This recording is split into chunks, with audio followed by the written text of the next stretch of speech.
Hi all, Rose Tan here, inspiring you all to live the lifestyle that you want.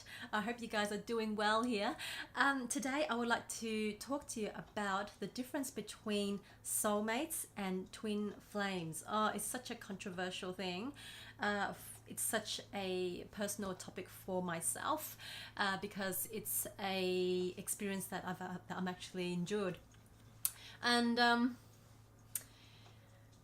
it's quite controversial because a lot of us are confused between soulmates and twin flames. So I just wanted to share my message across, to share my knowledge, my experience, and what I've actually hear from my other closest dear friends that they've actually experienced the same thing.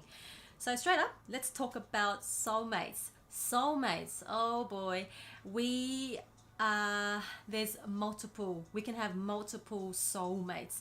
The reason why they're called soulmates is because souls, before we actually got reincarnated into our meat suits, our physical form, yes, I've been watching Supernatural, both souls has actually signed a binding contract. In order for two souls who has reincarnated to our physical form to meet up at particular times in their life stages and to experience what they need to experience. So it can be the good, the bad, and the not so pretty.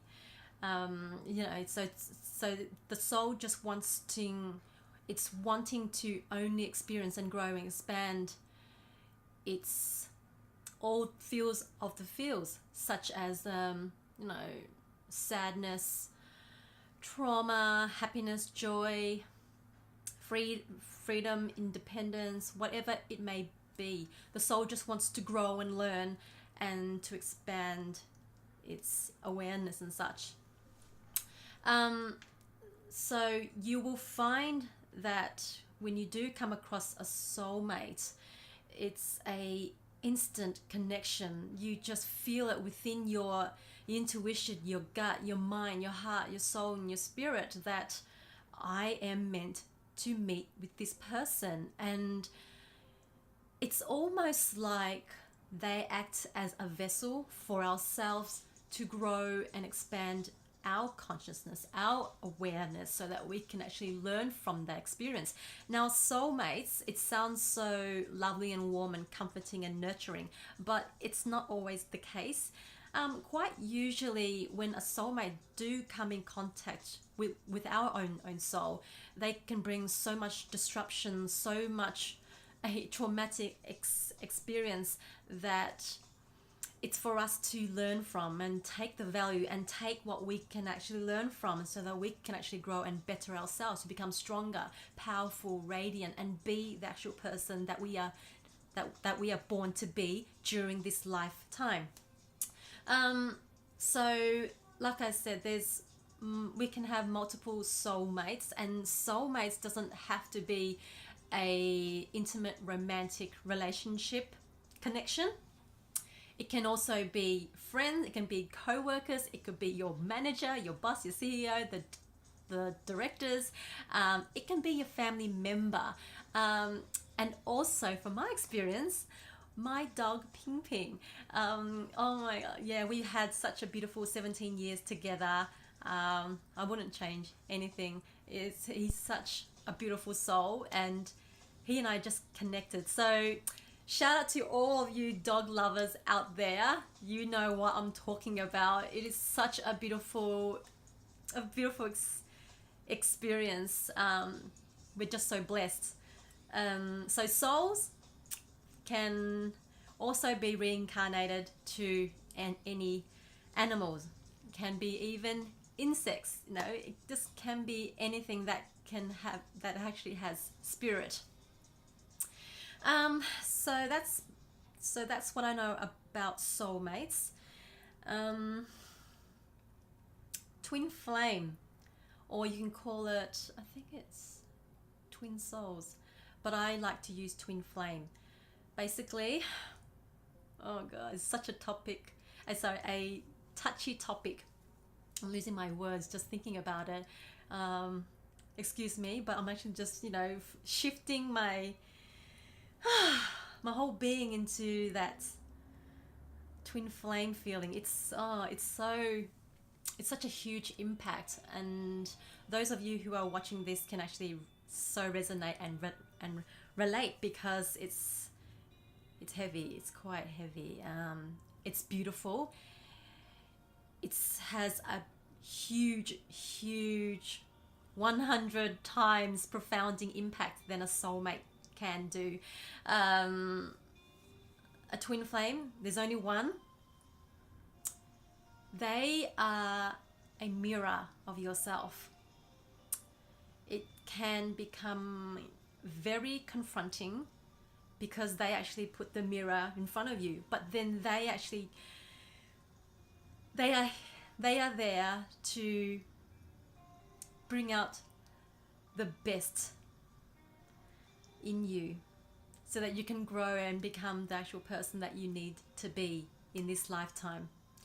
I think the Greek mythology stories, ancient days, was when God first created human beings. He created a human, so this is the very first human being. So 2 sets of arms, 2 sets of legs, and 2 heads. And when he actually placed that human being onto planet Earth, I think it was Lucifer or one of the Archangel Michael, I'm not too sure, please don't quote me, but yeah, went against God's decision, and what he did was actually strike a lightning, and what had happened to that human being had actually split in half, and that's why it's called a twin flame. They're actually like a mirror of ourselves. And then they actually put on, I think, ends of the worlds. And, you know, as the population grew, the world grew, the twin flames are meant to come in union in one stage or a few stages of their lives. And I'm just getting a little bit emotional. Oh gosh. Sorry guys, give me a moment. A twin flame only wants what's best for you. And it's really sad that there's usually a runaway twin flame and a chaser twin flame. The runaway twin flame is usually the one that's either not ready to be in union with that person because it's such a confronting experience that they hold the mirror up against ourselves, and we don't like our flaws. We don't like anything that's such a touchy topic that it's just too much for us to handle.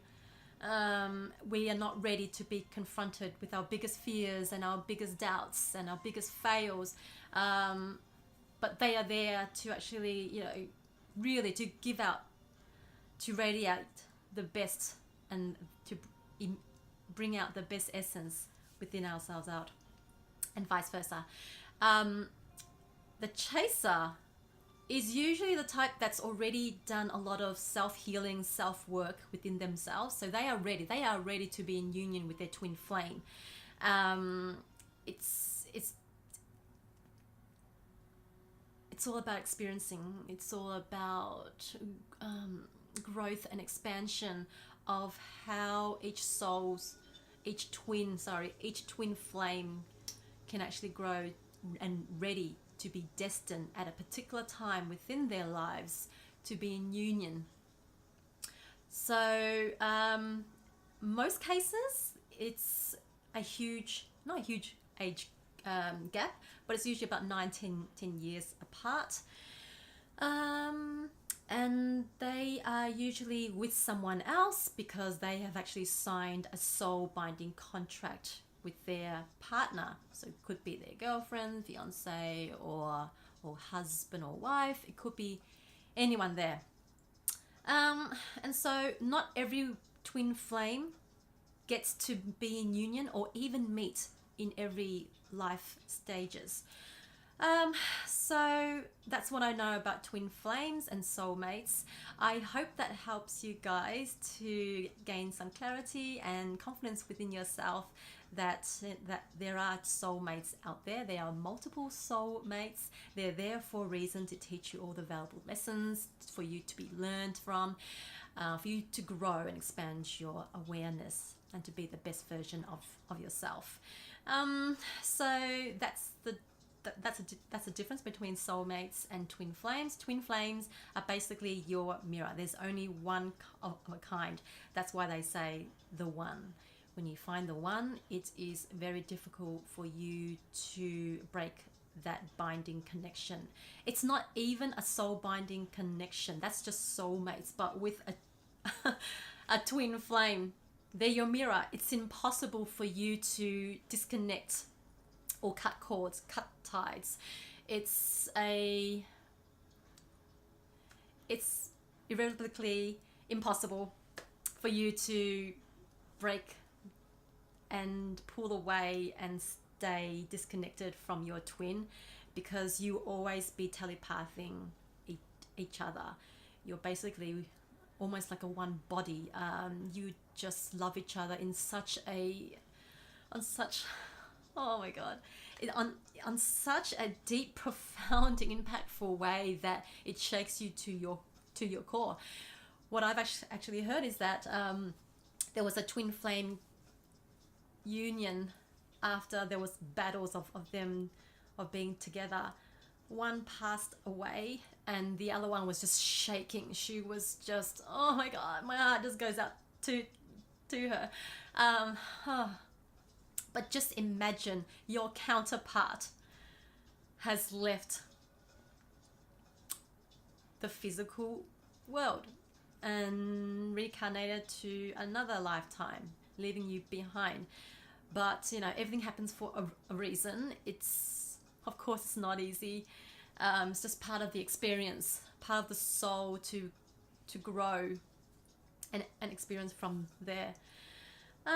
So yeah, twin flame is very difficult for you to disconnect from and for you to move on. But you can only hope for the best for that twin flame, that they are growing, they're becoming the best version of themselves. They are being their unique, genuine self, and that you just only can wish them happiness and to let them go from your heart's true desire, that you genuinely wish them love and all the abundance and joy and freedom and all what life has to offer them. Because again, it's not about karmic.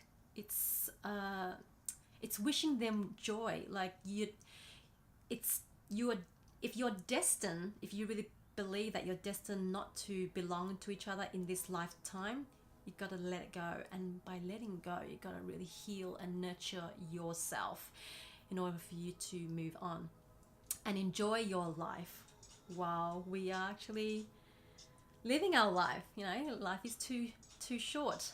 And we will find our soulmates. So it's almost like, you know, second best. You know, like once you actually have a taste of the best thing, you can't go back, as a saying.